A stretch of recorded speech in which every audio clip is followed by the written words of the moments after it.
Otherwise तब तक please आप इन्हीं से ही काम चला लें, मतलब लेक्चर से ही। बाकी वो मैं एडिटिंग थोड़ी थोड़ी करके अब दोबारा से करूंगी इसकी। अच्छा, specific denial, every allegation of fact in plaint if not denied specifically or by necessary implication or stated to be not admitted in pleading of the defendant shall be taken to be admitted। अच्छा, यहाँ पे वो एक बहुत बड़ी बात कर रहे हैं। हम लोग को पता है ना कि क्यूएसओ का एक प्रिंसिपल है जिसको कहते हैं हम लोग एडमिशन, ठीक है। और ये सिर्फ और सिर्फ उसी ही की बात कर रहा है। वो कह रहा है कि अगर कोई भी शख्स जो है वो कैटेगोरिकली किसी भी चीज को स्पेसिफिकली डिनाई नहीं कर रहा किसी भी तरीके से अपनी प्लीडिंग के अंदर, यानी कि डिफेंडेंट की प्लीडिंग क्या चीज होगी, रिटर्न स्टेटमेंट होगी, तो फिर उसको एडमिट कर लिया जाएगा। Shall be taken to be admitted, और इसके साथ आप लोग लिख लें आर्टिकल 113 क्यूएसओ का, ठीक है। जब आप लोगों ने ये लिखना है ना इसका आंसर, तो उसके साथ आप इसको भी मेंशन कर दीजिए, क्योंकि वंस इट इज एडमिटेड तो फिर इसको यही स्टेटस हासिल हो जाएगा, it need not to be proved. और जब ऐसी बात हो जाए कि it need not to be prove, तो जब तक अब आगे फर्दर जो है ना, इसके लिए ये इसका प्रोवाइजो उन्होंने लिख दिया गया हुआ है, जो कि आर्टिकल 13 में 113 में भी वही प्रोवाइजो है, और इसके अंदर भी, कि कोर्ट की डिस्क्रेशन जब तक ना होगी, कोर्ट नहीं चाहेगा तब तक उसके प्रूव करने के लिए कोई दूसरा एविडेंस अगर कोर्ट मंगवाना चाहे तो मंगवा सकता है। लेकिन अगर कोर्ट नहीं चाहता तो उसको फिर प्रूव करने के लिए उस फैक्ट को जो कि प्लेंट के अंदर मेंशन है और डिफेंडेंट ने उसको कैटेगोरिकली डिनाई नहीं किया, तो फिर वो ऐसा ही समझा जाएगा जैसे डिफेंडेंट ने उसको मान लिया है। और अब इसका जो स्टेटस है वो क्यूएसओ के मुताबिक ये आ जाएगा कि उसको कोई बंदा प्रूव करने के लिए खुद से कोई भी एविडेंस जो डिफेंडेंट होगा ना, प्रूव या डिसप्रूव करने के लिए वो नहीं दे सकेगा। फिर अल्टीमेटली ये कोर्ट की डिस्क्रेशन होगी, और कोर्ट की डिस्क्रेशन आपको पता है ना जुडिशियल प्रिंसिपल्स से ही रन करती है, कि किस तरीके से कोर्ट इन चीजों को अलाउ करेगा। उसके लिए फिर हमें रेलिवेंट केस लॉज या कोई कस्टम, अगर वो कोई बिजनेस वगैरह है, या फिर किसी दूसरे मुल्क की हमें रूलिंग्स वगैरह ढूंढनी पड़ेंगी। और उस तरीके से लंबे चक्कर में जाने से अच्छा कि आप हर एक प्लेंट के हर एक पैराग्राफ को गौर से पढ़ें, और उसके अंदर जो जो भी आपका डिनायल बनता हुआ उसको स्पेसिफिकली डिनाई करें।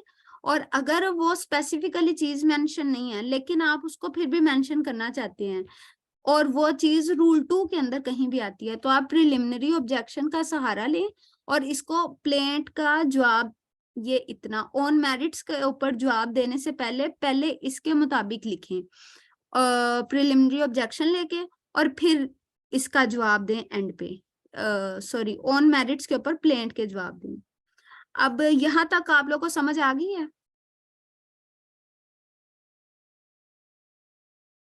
जी मैम। अच्छा, अब यहाँ तक तो बात हो गई थी। अभी तक प्लेंट के कितने हिस्से हो रहे थे? एक हो रहा था प्रिलिमिनरी ऑब्जेक्शन और दूसरा हो रहा था ऑन मेरिट्स, ठीक है। लेकिन अब एक तीसरी चीज आ गई है, सेट ऑफ। सेट ऑफ सिर्फ और सिर्फ ना मनी सूट्स के अंदर होगा, और ये तब ही एप्लीकेबल होगा जब प्लेंटिफ ने भी और डिफेंडेंट ने भी, ठीक है, प्लेंटिफ ने भी और डिफेंडेंट ने भी एक दूसरे से कोई ना कोई रकम लेनी है, और वो किसी भी केस के लिए हो सकती है, मतलब उनकी किसी भी प्रीवियस ट्रांजैक्शन के लिए हो सकती है।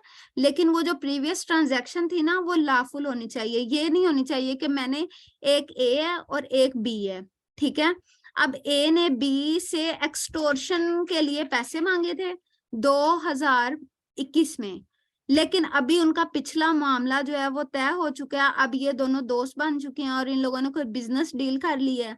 और अब अगर इनकी किसी बिजनेस ट्रांजैक्शन के अंदर कोई एक्स को इन्होंने पैसे देने हैं, तो फिर क्या होगा, इन्होंने आपस में ये नहीं कर देना कि ए बी से कहे कि मैं तुम्हें ये इतना शेयर नहीं देता क्योंकि तुमने मुझे 2021 की एक्सटोर्शन वाले पैसे देने थे, क्योंकि एक्सटोर्शन का जो स्टेटस है इन इटसेल्फ पीपीसी के अंदर ये एक ऑफेंस है, ठीक है।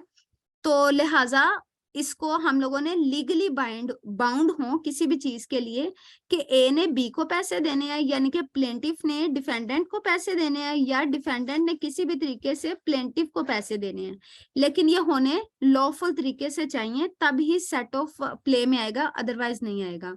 और सेट ऑफ कौन क्लेम कर सकता है? ये सेट ऑफ जो है वो डिफेंडेंट क्लेम कर सकता है, प्लेंटिफ खुद क्लेम नहीं कर सकता, क्योंकि प्लेंटिफ ने तो क्लेम जितना भी करना है अपनी प्लेंट के अंदर सारा कुछ करना है, ठीक है। उसके बाद तीसरी ये बात है कि अगर एक से ज्यादा प्लेंटिफ्स हैं और सिर्फ एक डिफेंडेंट है, और डिफेंडेंट ने सिर्फ एक ही प्लेंटिफ से अपना कोई क्लेम लेना है मनी के हवाले से, तो फिर ये सेट ऑफ क्लेम नहीं कर सकता। इसके लिए इसने सेपरेट सूट लाना है पी के खिलाफ, ठीक है, प्लेंटिफ के खिलाफ। लेकिन अगर ऐसी सूरत हो कि एक ही डिफेंडेंट है और इसने इन तीनों प्लेंटिफ से ही पैसे रिसीव करने हैं, तो फिर ये सेट ऑफ का क्लेम कर सकता है इसके अंदर अपने उसी प्लेंट के रिटर्न स्टेटमेंट के अंदर सेट ऑफ का क्लेम कर सकता है, और कोर्ट इसको मानेगा भी, और अल्टीमेटली जो भी जजमेंट आएगी वो इसको इफेक्ट भी दिलवाएंगे। लेकिन ऐसा, अच्छा तीसरी एक और कंडीशन देख लें, एक ही प्लेंटिफ है और 3 डिफेंडेंट हैं। अब सिर्फ और सिर्फ प्लेंटिफ से इस डिफेंडेंट ने पैसे लेने हैं, ठीक है। अब हमें एक और चीज पता होनी चाहिए कि जब एक प्लेंटिफ दावा करता है ना, उसने तो एक ही प्लेंट देनी है, लेकिन जो दावा है ना उसका 3 डिफेंडेंट्स के खिलाफ है, तो अब तीनों ने अपनी अपनी सेपरेट रिटर्न स्टेटमेंट भी दे सकते हैं, या फिर ये तीनों एक ही रिटर्न स्टेटमेंट भी दे सकते हैं। अब अगर इस डिफेंडेंट ने अपना सेट ऑफ मांगना है ना, तो वो अपनी एक सेपरेट रिटर्न स्टेटमेंट में तो मांग सकते हैं कि मैं अपना जो प्लेंटिफ है उसके लिए सेपरेट फाइल करूंगा रिटर्न स्टेटमेंट, और तब तो वो अपनी सेट ऑफ मांग सकता है। लेकिन अगर ये डी कहे ना, D3, यानी कि इसको 2 कह लेते हैं, इसको 1 और इसको 2। अब अगर ये D3 ये कहे ना कि हम तीनों एक ही रिटर्न स्टेटमेंट कोर्ट के अंदर जमा करवाएंगे, और इसी रिटर्न स्टेटमेंट में मैं अपनी हद तक प्लेंटिफ से सेट ऑफ मांगूंगा, तो फिर ये थोड़ा सा मुश्किल काम हो जाता है। तो अगर कोई ऐसी कभी सूरत आ जाए आप लोगों के पास कि एक प्लेंटिफ और उसके 3 डिफेंडेंट हो, और उसमें से ये जितने भी डिफेंडेंट हो ना, उसमें से जिस भी बंदे ने सेट ऑफ क्लेम करना है ना, वो सेपरेट अपनी रिटर्न स्टेटमेंट जमा करवा दे और बाकी के लोग सेपरेट करवा दे। लेकिन अब हम लोगों ने पढ़ना है कि सेट ऑफ करने के लिए क्या क्या प्री कंडीशन है या क्या क्या इसकी मतलब कि इसेंशियल रिक्वायरमेंट्स हैं।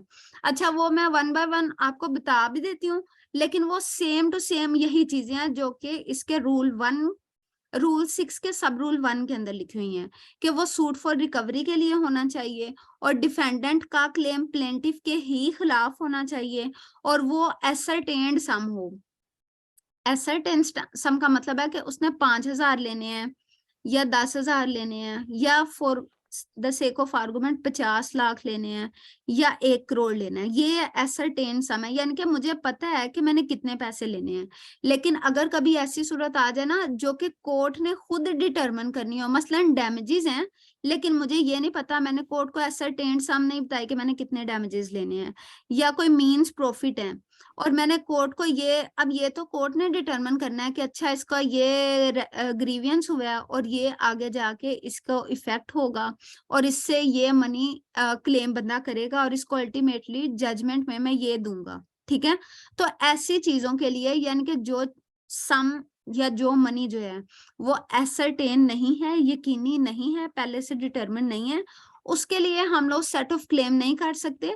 बल्कि जिसका मुझे पूरा पूरा पता है कि हाँ मैंने इससे इतनी रकम लेनी है, वाजिया तौर पे 50,000 भी हो सकता है, वो 10,000 भी हो सकता है, तो उसको हम लोग सेट ऑफ मांग सकते हैं। उसके अलावा कोर्ट की ज्यूरिसडिक्शन होनी चाहिए देने की। अच्छा, ये ज्यूरिसडिक्शन से क्या मतलब है? सिर्फ और सिर्फ पिक्यूनरी ज्यूरिसडिक्शन ही इसके अंदर आएगा प्ले के अंदर, क्योंकि इसके अंदर क्या है, suit for recovery of money के रिटर्न स्टेटमेंट के अंदर ही हम लोग सेट ऑफ मांग सकते हैं ना। तो इसलिए जब हमने मनी की बात कर रहे होंगे तो जाहिर बात है हम लोगों ने पिक्यूनरी ज्यूरिसडिक्शन की ही बात करनी है। तो पिक्यूनरी ज्यूरिसडिक्शन के लिए हम लोगों ने लास्ट टाइम 2 से 3 लेक्चर पहले देखा था कि सिविल जज क्लास 1 जो होता है वो अनलिमिटेड होता है, जो सिविल जज क्लास 2 होती है उसकी 50 लाख यानी कि 5 मिलियन ज्यूरिसडिक्शन होती है, और जो सिविल जज क्लास 3 होता है उसका 10 लाख यानी कि 1 मिलियन ज्यूरिसडिक्शन होती है। अब हम लोगों का अगर फर्ज करें ए जो है वो बी से सेट ऑफ के अंदर मांग रहा है 50 लाख रुपया, ठीक है, लेकिन जो कोर्ट है उसकी अपनी जो ज्यूरिसडिक्शन है वो 10 लाख रुपए है, ठीक है। कहने का यह मतलब है कि जो कोर्ट है वो सिविल जज क्लास 3 है, लेकिन अब वो जितना अपना मांग रहा है ना रकम, वो सिविल जज क्लास 2 की पेक्यूलियर ज्यूरिसडिक्शन में आता है। तो ये जो डिफेंडेंट होगा ना वो तो अपना जवाब दावा कोर्ट में जमा करवा देगा, फिर ये जो कोर्ट खुद होगा ना ये उस कोर्ट को मुतलका अपना जो भी उसका सीनियर सिविल जज होगा वहां पे ट्रांसफर करेगा फाइल को, और इस फाइल को ट्रांसफर करने के बाद वो जो सीनियर सिविल जज साहब होंगे जो कि मार्किंग करते हैं केस की, वो फिर इस सूट को मुतल्लका सिविल जज क्लास 2 के पास ट्रांसफर करेंगे सूट के ट्राई करने के लिए, ठीक है। यहां तक आप लोग को समझ आ गई है?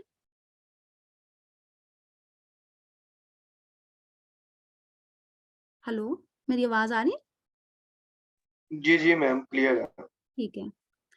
अच्छा, एक चीज और रह गई है, हाँ, सेम करैक्टर उनका होना चाहिए। जो प्लेंटिफ है और डिफेंडेंट है इनका सेम करैक्टर होना चाहिए। यहाँ से कोई बंदा मुझे हिंट दे सकता है ये किस चीज की बात कर रहे हैं?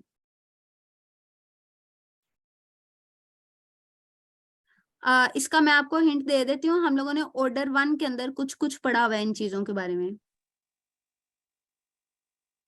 मैम दोनों ने एक दूसरे को कर्ज दिया हो। नहीं, मैं कह रही हूँ कि पार्टीज का ना सेम करैक्टर होना चाहिए, तो इसके लिए हम लोगों ने ऑर्डर 1 में कुछ पढ़ा हुआ है।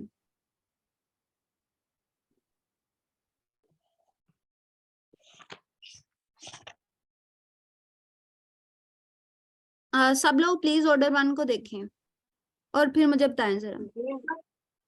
ज्वाइंटर में हूँ जेनी। ज्वाइंटर नहीं नहीं, ज्वाइंडर नहीं है।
आप ऑर्डर 2 का भी सहारा ले अस्सलाम सकते वालेकुम। हैं।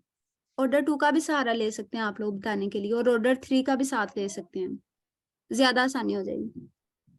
सेम एक्ट और सेम ट्रांजैक्शन हो।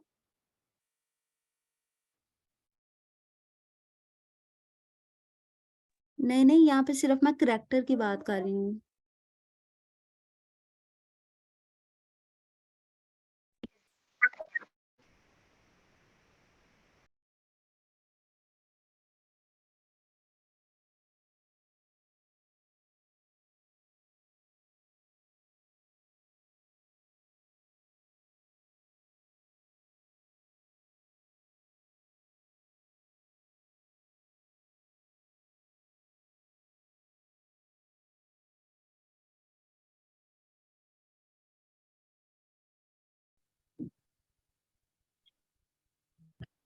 इसके अंदर यह है कि अगर प्लेंटिफ है एक और एक डिफेंडेंट है, ठीक है, तो सेट ऑफ सिर्फ और सिर्फ वो वाला डिफेंडेंट मांग सकता है जो कि प्लेंटिफ के साथ उसका कोई प्रीवियस ट्रांजैक्शन थी, और ये डिफेंडेंट ही होगा। अगर इसने कोई अपना रिप्रेजेंटेटिव अपॉइंट किया हुआ है, या फिर इसने कोई अपना एजेंट अपॉइंट किया हुआ है, या ये एक से ज्यादा डिफेंडेंट्स हैं और उन सब के बिहाफ पे एक ही बंदा कोर्ट में अपेयर हो रहा है, तो ये सब लोग अपनी पर्सनल कैपेसिटी में कोर्ट में नहीं आ सकते सेट ऑफ लेके। सिर्फ और सिर्फ वो डिफेंडेंट आएगा जो कि उस प्लेंटिफ से पहले का कोई लेन देन का मामला रखता था और इनकी मनी पीछे से देने वाली है, ठीक है। यानी कि पर्सनल जितनी भी कैपेसिटी होगी ना, पर्सनल करैक्टर जो होगा वो प्लेंटिफ और डिफेंडेंट का होगा। पर्सनल कैपेसिटी टू पे वो प्लेंटिफ की और डिफेंडेंट की आपस में होनी चाहिए। इसके अलावा अगर कोई शख्स है जो सारे डिफेंडेंट्स के बिहाफ पे खुद कोर्ट में आ रहा है, या फिर कोई उनका रिप्रेजेंटेटिव है इसका, या कोई एजेंट है, या कोई क्लेमेंट है, या कोई भी शख्स है जो डिफेंडेंट के बिहाफ पे आ रहा है, उसकी अपनी नहीं होनी चाहिए कैपेसिटी। इसके अंदर सिर्फ और सिर्फ डिफेंडेंट की ही कैपेसिटी होनी चाहिए कि वो डिफेंडेंट के बिहाफ पे ही मांग रहा है। मिसाल के तौर पे एक ए है और बी है, ए प्लेंटिफ है और बी जो है वो डिफेंडेंट है। अब एक सी है जो कि ऑथोराइज एजेंट है बी का। अब एक सेकंड, ए ने बी का भी 10,000 रुपया देना है और ए ने सी का 5,000 रुपया देना है, ठीक है।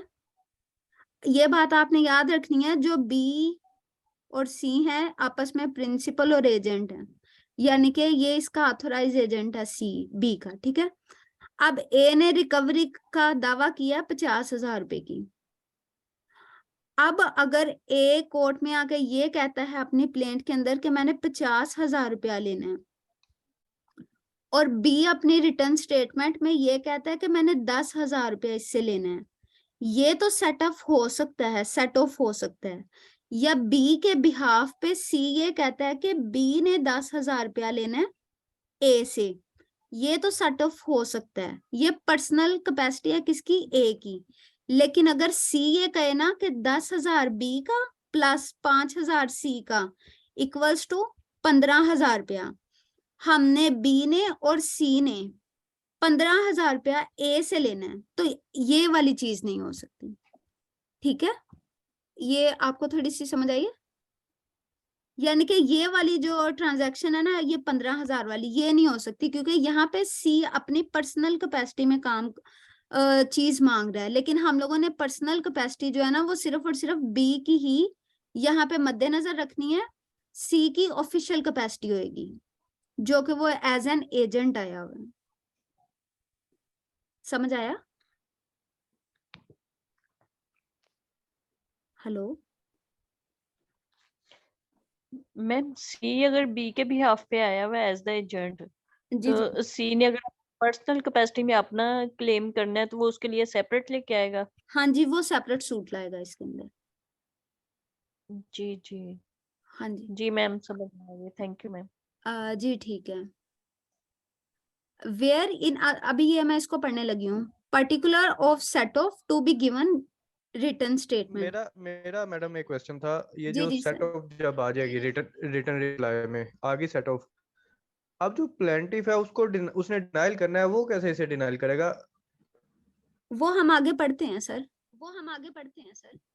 जी मैडम। वो इसके बाद अगले रूल्स हैं, अभी रूल 9, और उसी के हवाले से मैंने केस ला भी भेजा था। वो हम आगे जाके पढ़ते हैं। Wherein a suit for recovery of money, the defendant claims to set off against the plaintiff's demand any ascertained sum। अच्छा, अगर आप लोगों ने इसको इंग्रेडिएंट के हवाले से करना है ना, तो यहाँ पे आप लोग लिख सकते हैं suit for recovery of money, the defendant claims, यहाँ पे आप लोग 2 नंबर कर लें, the defendant claims to set off against the plaintiff's demand any ascertained sum of money को आप लोग 3 कर लें, लीगली रिकवरेबल 4 कर लें, legally recoverable by him from the plaintiff. यानी कि डिफेंडेंट ने प्लेंटिफ का जो किया गया सूट है उसके जवाब के अंदर जब भी जाना है और वो जो सूट होना चाहिए वो कौन सा सूट होना चाहिए, suit for recovery of money होना चाहिए। और डिफेंडेंट ने कोई एसर्टेन्ड सम हासिल करनी है प्लेंटिफ से, तो वो अपना सेट ऑफ का क्लेम अपने रिटर्न स्टेटमेंट में उसके अंदर कर सकती है। लेकिन बात फिर वही वो जो मैंने आपके साथ एक्सटॉर्शन वाली पहले की थी कि लीगली रिकवरेबल होना चाहिए। और लीगली रिकवरेबल में एक तो ये है कि किस तरीके से रिकवरेबल है, और दूसरा ये होना चाहिए कि क्या वो टाइम बार डेट तो नहीं है। मिसाल के तौर पे अगर मैंने किसी से 2015 में पैसे लिए थे और उसी के साथ मेरा कोई तनाज़ा हुआ दोबारा 2021 में, तो रिकवरी ऑफ मनी के लिए वैसे तो 3 ईयर है ना लिमिटेशन पीरियड। और हम लोगों ने लिमिटेशन के अंदर ये भी पढ़ा हुआ है लिमिटेशन एक्ट के अंदर कि अनटिल और अनलेस एक शख्स यानी कि जो डेटर होता है वो खुद एक्नॉलेज ना कर ले कि हाँ मैं तुम्हें पैसे वापस करूंगा, तब अगर 3 साल गुजर गए हैं तो जो क्रेडिटर होगा वो दोबारा पैसे क्लेम 3 साल के बाद नहीं कर सकता। लेकिन हाँ, अगर डेटर ने खुद ही कह दिया कि मैं तुम्हें पैसे दूंगा और ये उसकी एक्नॉलेजमेंट हो गई है, अब इसके बाद फर्दर अगले 3 साल के अंदर अंदर वो दोबारा पैसे मांग सकता है। तो सेम यहाँ पे ये आप लोगों ने लीगली एक तो मोड का भी याद रखना है और दूसरा लिमिटेशन पीरियड को भी साथ इसमें याद रखना है, ठीक है। Not exceeding the pecuniary limit jurisdiction of the court, यहाँ पे आप लोगों ने नंबर 5 कर लेना और आप लोगों ने अपने रेफरेंस के लिए ना अपने पेपर में लिख देना है सिविल जज 1 क्लास 2 क्लास 3 का 10 लाख 50 लाख और अनलिमिटेड, ठीक है।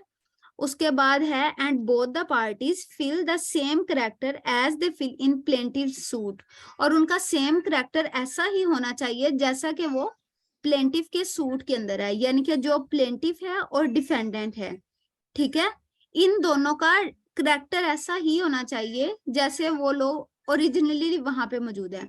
अगर इन में से किसी भी बंदे का कोई एजेंट है और उसकी कोई लाइबिलिटी वगैरह हो चुकी है, एक सेकंड के लिए,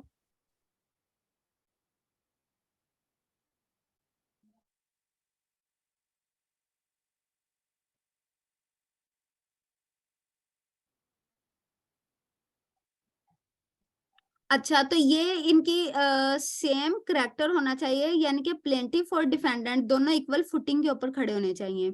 द डिफेंडेंट में at the first hearing of suit, और डिफेंडेंट ने फर्स्ट हेयरिंग ऑफ सूट के ऊपर अपनी रिटर्न स्टेटमेंट लानी है, but not afterwards unless permitted by court. यहाँ पे ना आप लोग इसके साथ ऑर्डर 6 रूल 17 लिख लें, unless permitted by the court के साथ present a return statement containing the particulars of debt sought to be set off, यानी कि उसने फिर वो वाले सारे पर्टिकुलर जिससे उसका जो डेट है वो अल्टीमेटली पे ना हो जाए, वो सारे के सारे पर्टिकुलर्स उसने अपने रिटर्न स्टेटमेंट के अंदर मेंशन करने हैं, ठीक है।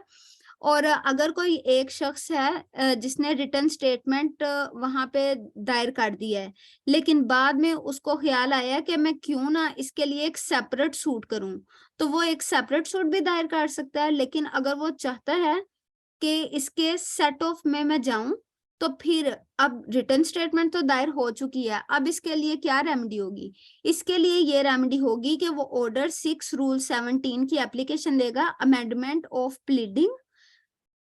जब हम प्लीडिंग कहते हैं तो प्लेंटिफ के लिए और डिफेंडेंट के लिए रिटर्न स्टेटमेंट होती है, ठीक है। तो हम लोग amendment of pleading on behalf of defendant देंगे, यानी कि इससे क्या होगा, रिटर्न स्टेटमेंट की अमेंडमेंट के लिए देंगे। और कैटेगोरिकली हम साथ लिखेंगे भी कि हम क्या चीज इसमें ऐड करवाना चाह रहे हैं, कोई रिलीफ मांगना चाह रहे हैं, और A to Z इवन एक कोमा की भी आगे पीछे नहीं होना चाहिए। जो जो चीज हम लोग करवाना चाह रहे हैं ना अमेंड, वो सारा कुछ हम अपने इस एप्लीकेशन के अंदर लिखेंगे। इस एप्लीकेशन का नोटिस फिर जो होगा वो दूसरी पार्टी को जाएगा, यानी कि प्लेंटिफ को, फिर वो इसका रिप्लाई करेगा। अगर ये एक्सेप्ट हो जाती है अमेंडमेंट इन प्लीडिंग की, तो फिर कोर्ट हमें ये कहेगी कि आप अपनी अमेंडेड रिटर्न स्टेटमेंट लाएं। तो फिर हम लोग सारी एक्सप्लेनेशन ना इसकी कर रहे हैं, note afterward unless permitted by the court की। तो फिर हम लोग अपनी अमेंडेड रिटर्न स्टेटमेंट कोर्ट के अंदर देंगे। अच्छा, कभी कभी ऐसा होता है कि पार्टीज जो होती हैं ना, वो अपनी अमेंडेड रिटर्न स्टेटमेंट के अंदर कुछ ऐसा लिख देती हैं जिसकी उन्होंने इजाजत नहीं ली, तो फिर उसके लिए हम लोग फिर ऑर्डर 8 रूल 9 की दोबारा एप्लीकेशन देते हैं, वो हम फर्दर आगे जाके पढ़ते हैं, ठीक है।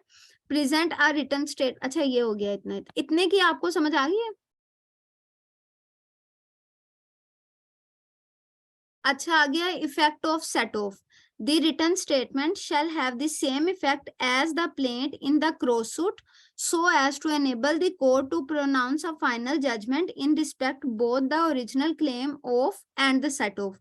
यानी कि वो ये कह रहे हैं कि इसका ये जो इफेक्ट होगा ना, ये प्लेंट की तरह ही होगा। यानी कि प्लेंट पहले तो प्लेंटिफ की आई है, उसके बाद अगर रिटर्न स्टेटमेंट में प्लेंट आई है प्लेंटिफ की, ठीक है।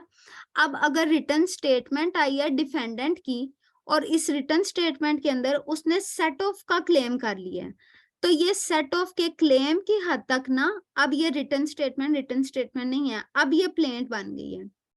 अब इस प्लेंट का जवाब जो है ना, वो प्लेंटिफ देगा, और जब प्लेंटिफ इसका जवाब देगा तब इनकी प्लीडिंग कंप्लीट होगी, ठीक है। लेकिन अगर प्लेंटिफ के जवाब के अंदर कोई ऐसा मसला आ रहा है जिसकी फर्दर एक्सप्लेनेशन चाहिए, तो कोर्ट वो एक्सप्लेनेशन का कह सकती है कि आप इसकी एडिशनल रिटर्न स्टेटमेंट जमा करवाओ। और दूसरी ये बात है कि जो एडिशनल रिटर्न स्टेटमेंट है ना, वो प्लेंटिफ को भी कहा जा सकता है कि आप जमा करवाओ, और डिफेंडेंट को भी कहा जा सकता है आप जमा करवाओ, ठीक है। उसके बाद ये है, but this shall not affect the lien. अच्छा, लियन एक राइट होता है कि किसी भी शख्स का हम लोग प्रॉपर्टी को रिटेन कर सकते हैं जब तक कि उसकी पेमेंट पूरी की पूरी ना कर दी जाए।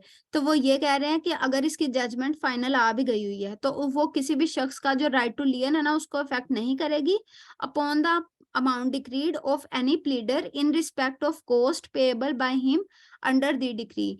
यानी कि अगर कोई डिक्री आनी है और उसके लिए उसके ऊपर कॉस्ट भी कोई आ चुकी है, अब अगर कोई प्लीडर उस शख्स को प्रॉपर्टी को अपने पास होल्ड करना चाहता है ताकि वो जो शख्स है यानी कि जजमेंट डेटर जो है वो पूरी की पूरी पेमेंट कर दे, तो तब तक वो अपना जो चार्ज होगा ना उस प्रॉपर्टी के ऊपर वो रख सकता है, यानी कि लियन उसको रख सकता है। The rule relating to return statement by the defendant apply to a return statement in answer of claims of set off. यानी कि जितना भी कुछ एक रिटर्न स्टेटमेंट के अंदर लिखा जाएगा ना, प्लेंटिफ की जवाब के अंदर आने वाले रिटर्न स्टेटमेंट के अंदर, वो सारा का सारा कुछ और सारे के सारे रूल्स जो सेट ऑफ की रिटर्न स्टेटमेंट आएगी ना उसके ऊपर भी एप्लीकेबल होंगे। और सेट ऑफ की रिटर्न स्टेटमेंट कौन देता है? ये प्लेंटिफ देता है, ठीक है। यहाँ तक किसका कोई क्वेश्चन है?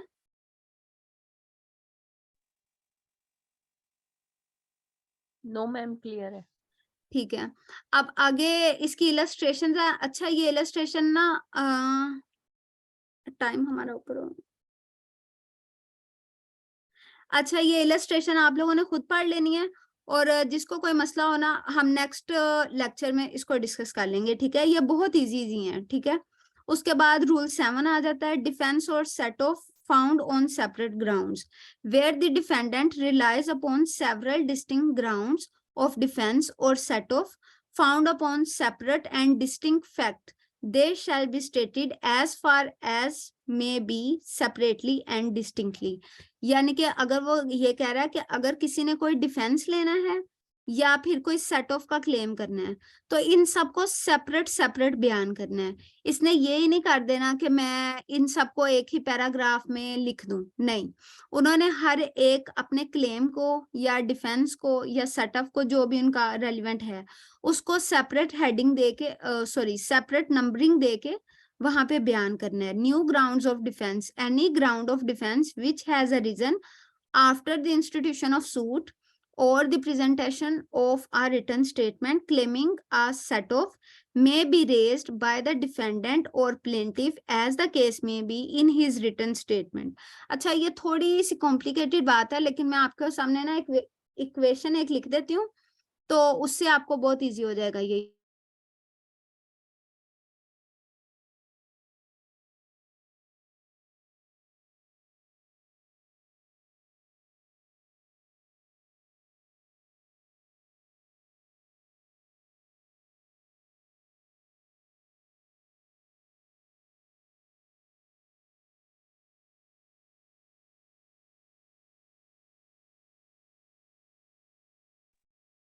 इसके अंदर ना उन्होंने ये कहा है कि अगर किसी भी शख्स ने कोई भी ग्राउंड ऑफ डिफेंस उसका आना है या लेना है, लेकिन वो जो ग्राउंड ऑफ डिफेंस है ना, वो उसकी प्लेंटिफ की प्लेंट दायर करने के बाद और डिफेंडेंट की रिटर्न स्टेटमेंट देने के बाद आया है, तो फिर वो लोग किस तरीके से ले सकते हैं? उन्होंने अपनी बाद में सब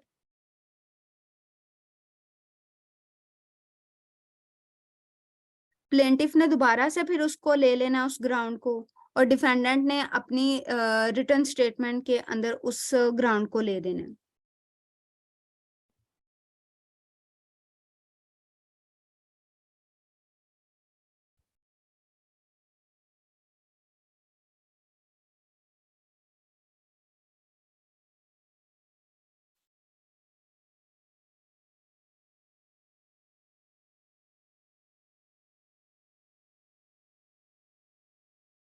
ये आप मेरे साथ साथ नोट कर लें ताकि जल्दी हो जाएगा काम।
ये आप लोगों ने नोट कर लिया?